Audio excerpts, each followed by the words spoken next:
Well, hello. At first, let me say thank you. Thank you for listening. I'm so excited to tell you about a project. It's a project that's been in the works for quite some time. If you've been listening to this show, well, probably since about the first episode. But even longer than that, it's a project that's been in the works for over a year. A project that, frankly, isn't possible without you. But first, let's take a step back to look at where we've been and where we are now so we can understand where we need to go. As I talk to you, I ask that you please keep an open mind. That's it. Just keep an open mind. Because this project is going to require us all, myself included, to develop ourselves and be open to outside opinions. There was a time in not so distant history where we could all recognize good and bad. The good guy, he wore a cape and saved people from burning buildings. And of course, we could point out the evil villain. He was easy to see. We could recognize the guy who sat in his underground lair, conspiring and laughing as he plotted world domination. Today, pointing out good and bad is nearly impossible. We've reached a place where we now have no common understanding of what's right and what's wrong. Some even refuse to acknowledge its existence, which in turn has led to our worst enemy yet, ourselves. This is ourselves crafting our own demise with an inability to approach even the smallest differences with civility. And of course, the exponential growth of technology has not helped. There's an old Twilight Zone episode, and it was set on what at the beginning was a very average American neighborhood. It was Maple Street. Everyone was going about their business. It was just a typical day on Maple Street when suddenly something unrecognizable flew through the sky, and soon the people of Maple Street discovered that their power had been turned off. Their cars, their lawnmowers, phones, all modern technology stopped working.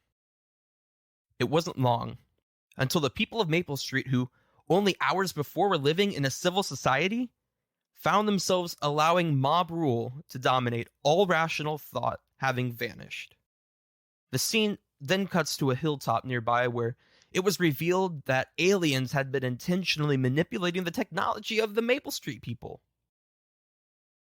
The episode ends with a conversation between those two aliens, and they're observing the madness, and they say, quote, "They pick the most dangerous enemy they can find, and it's themselves. All we need to do is sit back and watch." We have become the people of Maple Street. Our ability to think rationally and communicate civilly is dead. We have become the mob. And mob mentality is not sustainable, which has led to the need of today. The need to change. The need to rediscover our unum.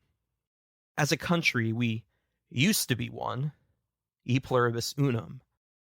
Out of many, one. However, today, so many of us are at an impasse due to differing opinions. We hyper-focus on everything that makes us different instead of what unites us. We're all guilty of it, including myself.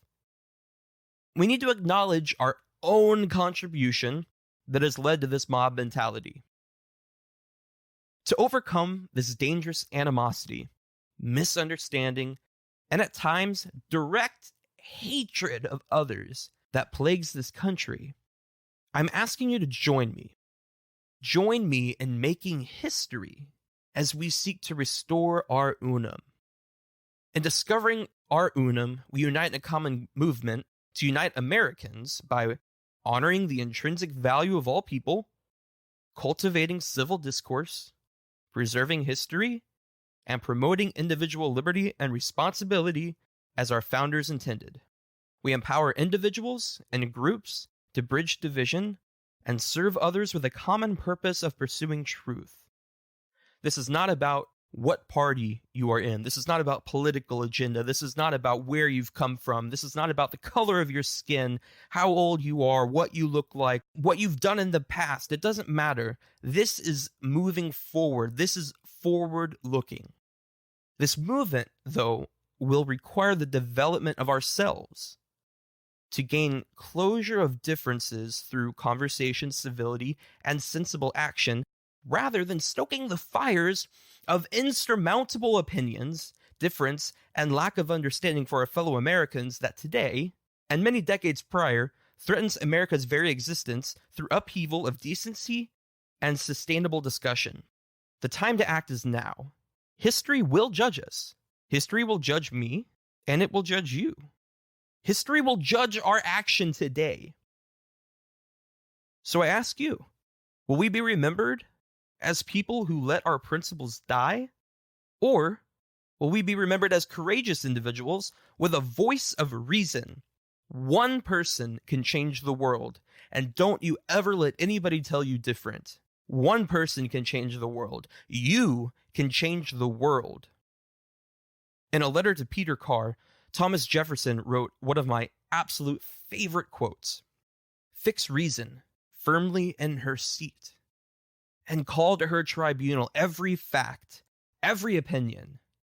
Question with boldness even the existence of a God, because if there be one, he must more approve the homage of reason than that of blindfolded fear." Question with boldness. Pursue truth for yourself.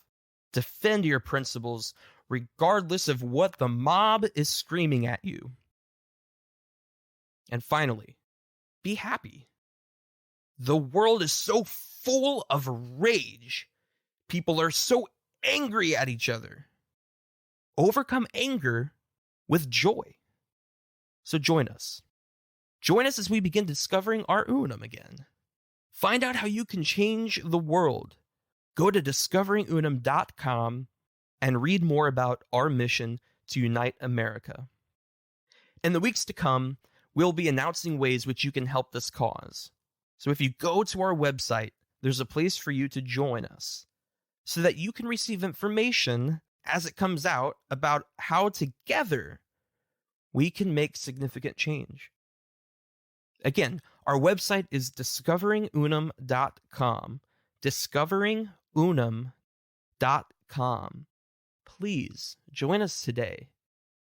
I look forward to announcing some of our plans we have in the making to you very soon. And the way for you to get those announcements is by going and signing up.